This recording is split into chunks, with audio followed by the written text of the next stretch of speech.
ഇനി നമുക്കൊരു അടുത്ത ക്വസ്റ്റ്യൻ നോക്കാം. Planet A has mass m and radius r. Planet B has half the mass and half the radius of planet A.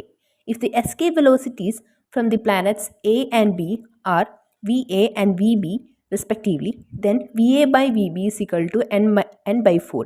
The value of n. ഇപ്പോൾ ക്വസ്റ്റ്യനിൽ ആ എന്നിൻ്റെ value കണ്ടുപിടിക്കാനാണ് പറഞ്ഞിരിക്കുന്നത്.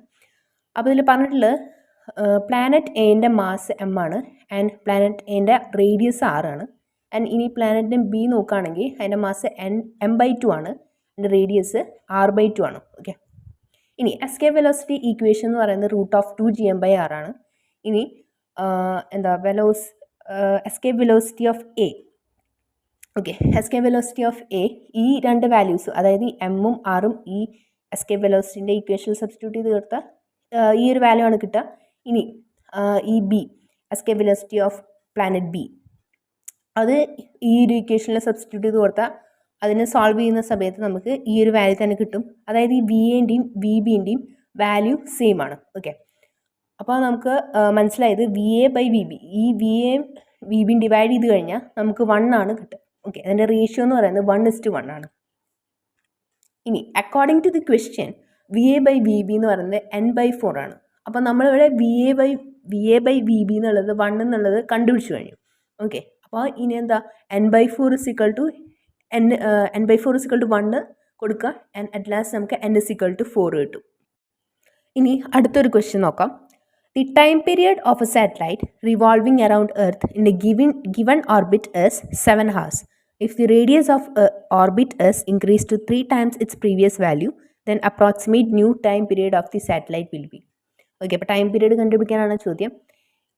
നമുക്കറിയാം t² is directly proportional to a³. ഇത് Kepler's law വെച്ചിട്ടുള്ളൊരു ഒരു law ആണ്. And ഇതിലെ ആദ്യത്തെ കേസിൽ നമുക്കിവിടെ ടൈം പീരീഡ് 7 ആയിട്ടാണ് തന്നിട്ടുള്ളത്. അപ്പോൾ 7² is directly proportional to a³ എന്ന് എടുക്കാം. ആൻഡ് അതിനെ ഇക്വേഷൻ 1 എന്ന് എടുക്കാം. ആൻഡ് ഇനി സെക്കൻഡ് കേസിൽ t², അതായത് t² തന്നിട്ടില്ല, ടൈം പീരീഡ് തന്നിട്ടില്ല. ആൻഡ് അതെന്ന് പറയുന്നത് 3 times ഇറ്റ്സ് പ്രീവിയസ് വാല്യൂ. ഇതിൻ്റെ പ്രീവിയസ് വാല്യൂ a³ ആണ്, അതിൻ്റെ 3 times ആണ്. ഓക്കെ, അപ്പോൾ ഇതിൽ ശ്രദ്ധിക്കേണ്ട ഒരു കാര്യം 3a ഹോൾ ക്യൂബ് ചെയ്യണം. ഓക്കെ, അപ്പോൾ പെട്ടെന്ന് നമ്മൾ എഴുതുമ്പോൾ 3a³ എന്നാവും. അപ്പോൾ അങ്ങനെ ചെയ്യരുത്, 3a ഹോൾ ക്യൂബ് ചെയ്യണം. ആൻഡ് അതിനെ ഇക്വേഷൻ 2 ആയിട്ടും എടുക്കാം. ഓക്കെ, ഇനി ഈ ഇക്വേഷൻ 2ഉം ഇക്വേഷൻ 1ഉം ഡിവൈഡ് ചെയ്യാം. നിങ്ങൾക്ക് എങ്ങനെ വേണമെങ്കിലും ഡിവൈഡ് ചെയ്യാം, 1/2 എന്നോ 2/1 എന്നോ എങ്ങനെ വേണമെങ്കിലും ഡിവൈഡ് ചെയ്യാം. ആൻഡ് ഇവിടെ ഞാൻ ചെയ്തിരിക്കുന്നത് 2/1 എന്നാണ്. അപ്പോൾ നമുക്ക് t² ഡിവൈഡ് ബൈ 7². ഓക്കെ, 7² ഇവിടുത്തെ ടൈം പീരീഡ് ആണ്, അതിൻ്റെ സ്ക്വയർ എടുക്കുക, ഇസ് ഈക്വൽ ടു 27a³, അതായത് 3a whole cube divide by ഈ ഫസ്റ്റ് കേസിൽ a³. പിന്നെ ഇവിടെ a³ കട്ടായി പോകും. ആൻഡ് ഇവിടെ t² ഇസ് ഈക്വൽ ടു 27 × 49 കിട്ടും. Okay, 7² is equal to 49. അപ്പോൾ ഇങ്ങോട്ട് പോകുമ്പോൾ 27 × 49 വരും. Then that is equal to 1323.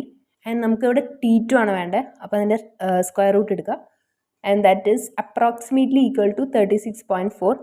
And ഇവിടെ ഓപ്ഷൻസ് വെച്ചിട്ട് നമുക്കിവിടെ 36 ചൂസ് ചെയ്യാം ആൻസർ ആയിട്ട്. അപ്പോൾ ഇന്ന് നമ്മൾ 5 ക്വസ്റ്റ്യൻസ് ചെയ്തിട്ടുണ്ട് ടോട്ടൽ. അപ്പോൾ ഇനി ഇതുപോലത്തെ വീഡിയോസ് വേണമെങ്കിൽ ചാനൽ സബ്സ്ക്രൈബ് ചെയ്യുക, ലൈക്ക് ചെയ്യുക.